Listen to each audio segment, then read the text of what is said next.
Well, Veterans Day is tomorrow, and as we thank our friends and family for their service, it's very important to remember that even when a loved one comes home, their mind may still be on the battlefield. And many are wrestling with trauma and intrusive and destructive thoughts, and today we have our guest, Greg Wark, joining us. He is one of the authors of The Warfighter's Soul. Greg, this is a beautiful book, and it's very important. Hi. Hello, hello. Yeah, it's great to be here. I'm glad to be after the wine, the bourbon, and the beer. Yeah. So let's see where this goes. Oh, no, we're going to have a lovely time. This is a very important topic to talk about. Okay, first off, explain trauma. Okay, so this story, break it down for our viewers right here, right now. Well, the issue of trauma with warfighters is a extremely difficult issue to talk about. Most people don't want to talk about suicide at all, but we've had to address it in this book, and we've addressed it straight on. Warfighters usually come home from a very structured, very close-knit family where it's kind of like suck it up, deal with the trauma. That's a big deal because in their world, while they're in that world, they're able to manage what they've seen and what they've experienced. The minute they step out of it, it becomes a very, very serious issue, which is why we're seeing the rise of veteran suicide today that we are seeing. Absolutely. I read a great book called Craig and Fred about somebody who was overseas, and he said that you learn for so long that words are manipulating, that when you come home, using your words to kind of help yourself is very foreign. People don't know, like they don't want to go to therapy, they feel trapped.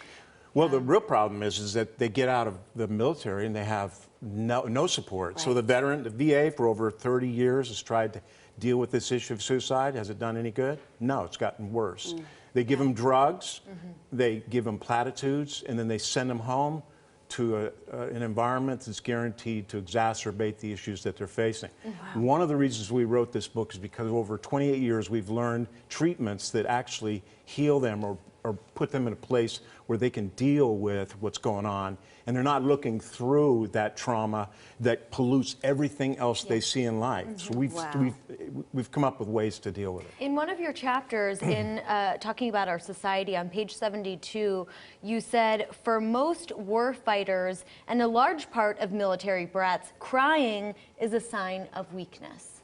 Yeah, it is. And but there's a time now, I'm sorry to say, you know, a lot of us, we don't want to cry. We think we're big, tough guys. But if you do not own your trauma, you cannot get better from it. And that's with anybody who's been traumatized. You have to first own it, and you have to deal with it. I was sitting with a warfighter the other day, and we were kind of talking about his life story and the combat experiences that he had. And it's interesting, the combat wasn't what bothered him.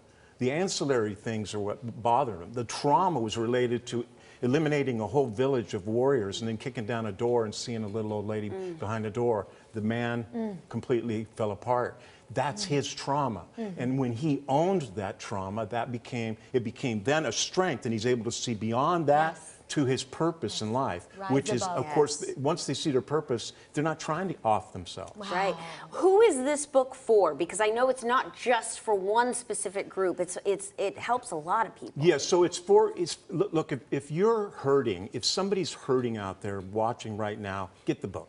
The treatments work regardless, but I wrote it for the warfighter that's suffering, secondly for the family and the loved ones of the warfighter that's suffering, and thirdly for society, so society could come to that place where they understand their responsibility for these people. You know, we have not been at war 27 years out of our entire existence. Now think about all the blood, think about all the sacrifice, think about all that's been given by our veterans. And that's something that you really, as a society, we need to pay them back or honor them. We got Veterans Day right now. Most people don't even know what Veterans Day is. By the way, happy birthday to the Marines. And then secondly, Veterans Day is a day that it's a hallowed day, a day where we honor the men and women who have sacrificed so much of their lives for our freedoms. What would you say, real quick, what would you say to those who are serving in the military now? Well, if you're serving in the military now, we're here for you. My team's been here for 28 years. We're growing nationwide to try to help equip you so that you understand when I face this particular thing, I know what to do about it. We're here to equip the people that are paying for our freedoms on a daily basis by teaching them what to do when they face that dark, dark hole. And what to do, what should we do as individuals? Care. Yeah. I think it's, you know, today we live in a society that's all bent on